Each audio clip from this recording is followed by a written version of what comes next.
کی دنیا میں قلندر بابا اولیاء کے ارشاد کے مطابق لفظ اور معنی کوئی چیز نہیں، ہر لفظ ایک شکل رکھتا ہے، خواہ وہ وہم ہی کیوں نہ ہو. ہر لفظ ایک شکل رکھتا ہے، خواہ وہ وہم ہی کیوں نہ ہو. وہم ہو، خیال ہو یا احساس ہو، کائنات میں کوئی بھی چیز ہو، قانون یہ ہے کہ اس کی شکل و صورت ہوتی ہے. شکل و صورت کے ساتھ ساتھ اس کے اندر وزن ہوتا ہے. وہ چیز ظاہر آنکھوں سے نظر آئے یا نہ آئے، اس کے اندر خد و خال موجود ہوتے ہیں. آپ نے وہم کے مریض دیکھے ہوں گے، دیکھے کیا ہوں گے، ہر آدمی دیکھتا ہے کہ وہم کا مریض تقریباً زندگی سے کٹ جاتا ہے، اور اس وہم کی طاقت سے اس کا دماغ ٹوٹ کر بکھر جاتا ہے.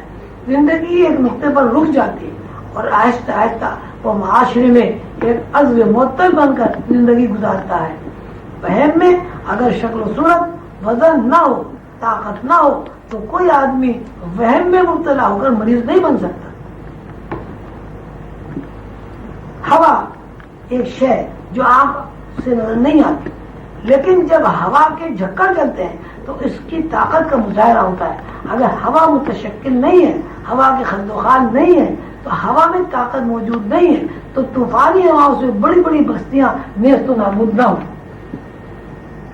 اس لیے اس مشاہدے سے ہر فرق گزرتا ہے کہ جب ہوا تیز چلتی ہے تو انسان کے جسم پر ہوا کے اثرات براہ راست مرتب ہوتے ہیں. یہ محسوس ہوتا ہے کہ کوئی چیز جسم سے ٹکرا کر گزر رہی ہے. اس کا صاف مطلب ہے کہ اندیکھی چیز ہو یا دیکھی ہوئی چیز ہو، وہ اپنی شکل رکھتی ہے، اپنی صورت رکھتی ہے، اپنی طاقت رکھتی ہے.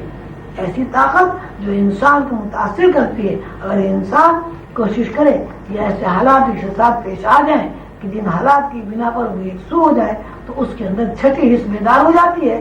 چھٹی حس سمجھانے کے لیے ایک اصطلاح ہے. یہ بات آپ حضرات کو معلوم ہے کہ انسان کے اندر 5 حواس کے علاوہ بے شمار حواس کام کرتے ہیں، یا یوں کہیں کہ 5 حواسوں میں سے ہر حواس بے شمار حصوں سے مرکب ہے.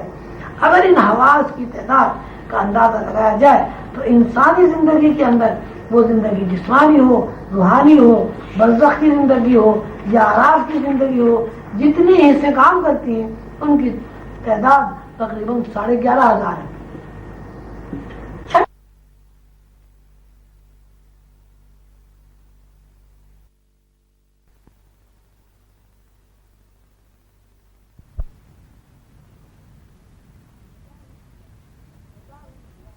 بیدار ہونے کے بعد مشاہدہ کرتی ہے، اور اس مشاہدے کو روحانی زبان میں غیب بینی کہا جاتا ہے.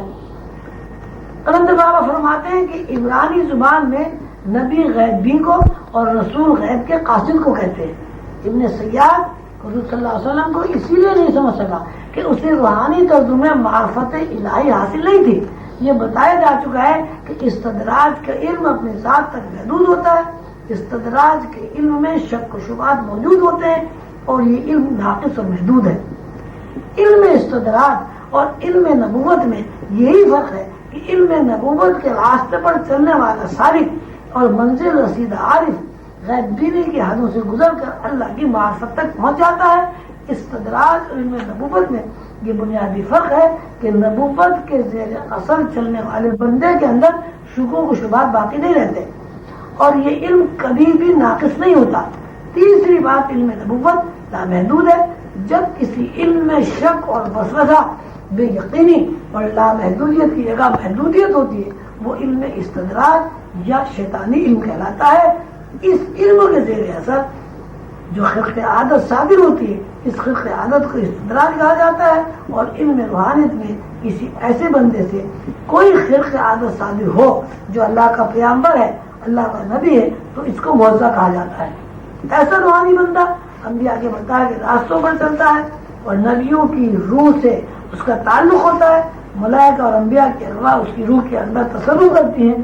ایسے آدمی سے اگر خلق عادت صادر ہوتی ہے تو وہ کرامت کہلاتی ہے. ایک بات بہت زیادہ غور طلب ہے کہ استدراج کے زیر اثر جو تصرف کیا جاتا ہے، اس کا اثر عارضی اور غیر مستقل ہوتا ہے. اتنا عارضی اور غیر مستقل کہ فضا کے رد و بدل سے بھی اثرات خود بخود ختم ہو جاتے ہیں.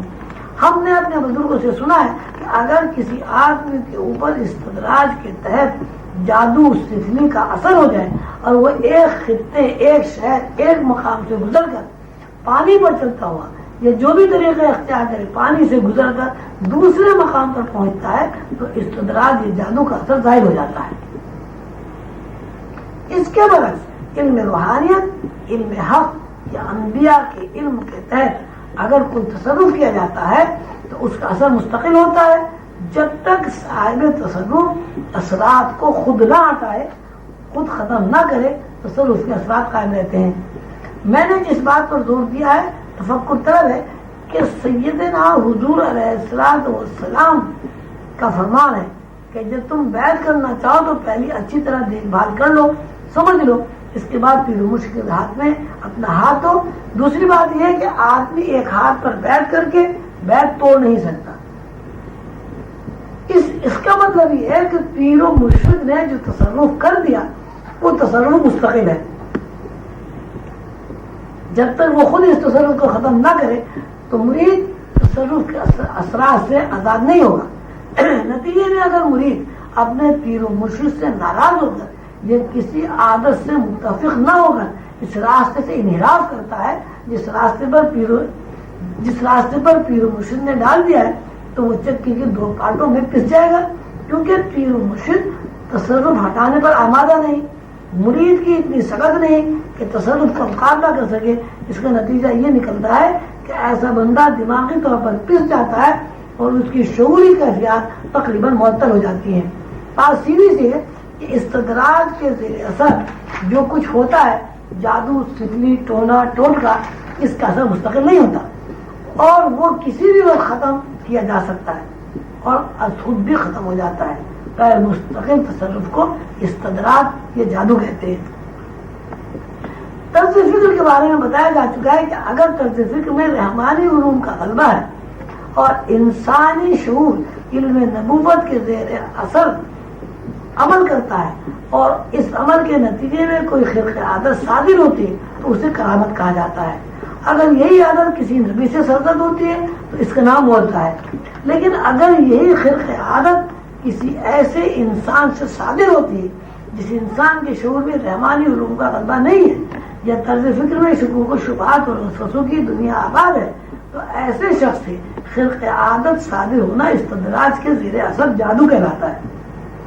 جہاں تک خرق عادت کا تعلق ہے وہ روحانی علم کے زیر اثر ہو یا استدراج کے زیر اثر ہو، کسی نہ کسی حد میں دونوں میں یکسانیت پائی جاتی ہے۔ حضرت موسیٰ علیہ السلام کے قصے میں اللہ نے اس بات کو بڑی وضاحت کے ساتھ بیان کیا ہے۔ فرعون کا دربار ہے، ایک طرف فرعون کے پروردہ کائن اور نجومی اپنے تمام سامان کے ساتھ کھڑے ہیں، دوسری طرف ایک فرد واحد اللہ کا پیغامبر حضرت موسیٰ کھڑے ہیں۔ جادوگر رسیاں اور بانس پھینکتے ہیں، خرق عادت کا ظہور ہوتا ہے۔ یہ رسیاں اور بانس سانپ اور اژدہے بن جاتے ہیں۔ موسیٰ اپنا عصا پھینکتے ہیں، یہ عصا ایک بڑا اژدہا بن جاتا ہے اور فرعون کے دربار میں دوڑتے ہوئے بے شمار سانپوں اور اژدہوں کو نگل لیتا ہے۔ اور طرح بات یہ ہے کہ جادوگروں نے جب بانس پھینکے، ہم بانس کو لکڑی کے علاوہ کوئی حیثیت نہیں دے سکتے اور موسیٰ کے عصا کو بھی لکڑی کے علاوہ کچھ نہیں کہا جا سکتا۔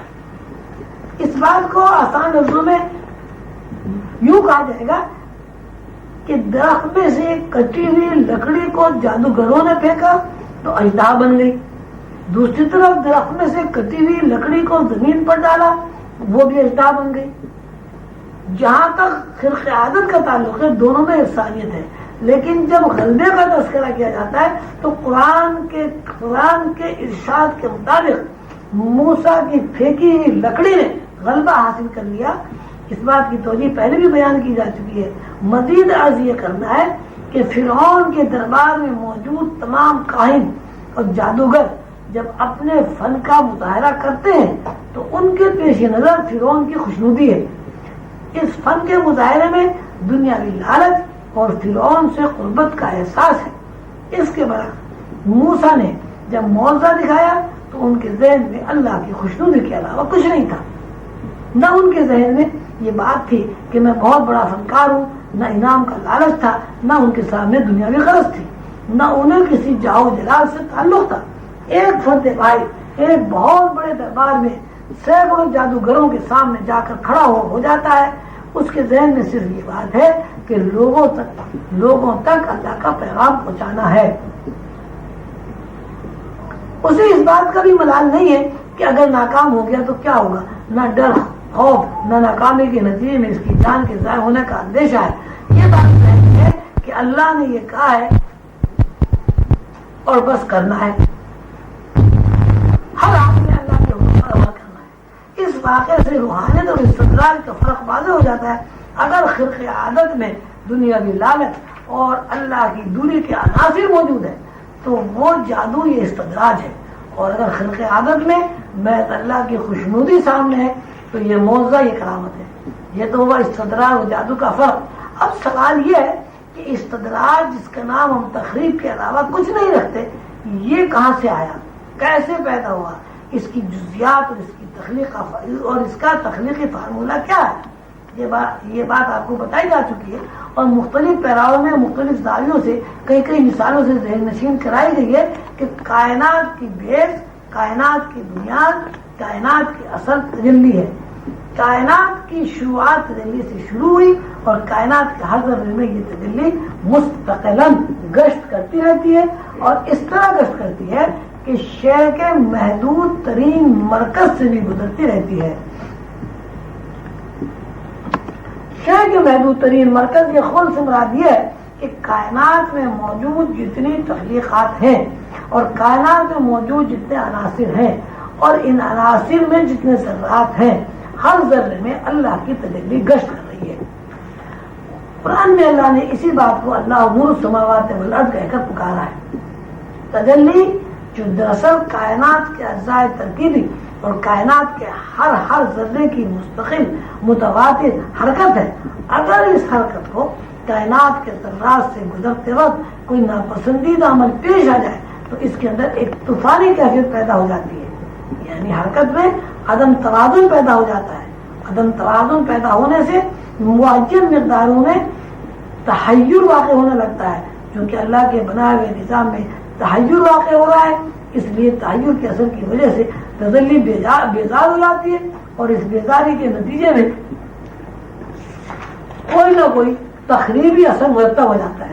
عام حالات میں دیکھا جاتا ہے کہ انسانی جسم کے اندر خون دوڑ کرتا رہتا ہے.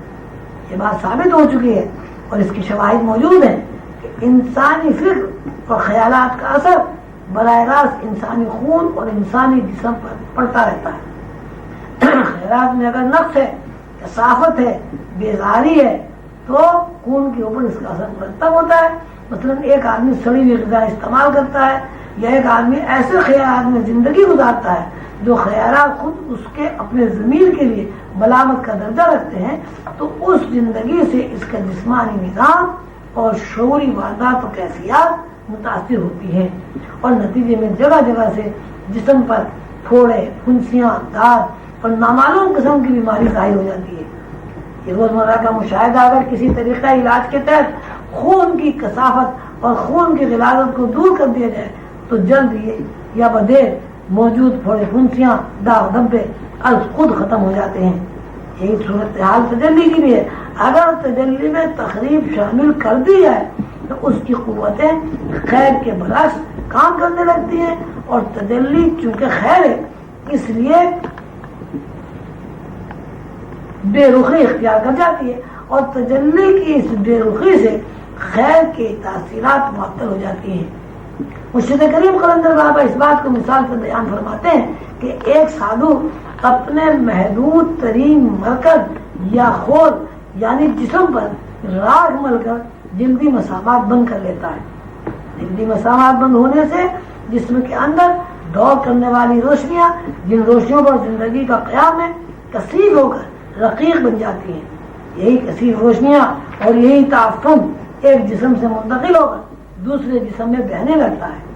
وہاں یہ کثیر روشنیاں اپنی تاثیر پیدا کر کے تخریبی سرگرمیوں میں عمل کرنے لگتی ہیں.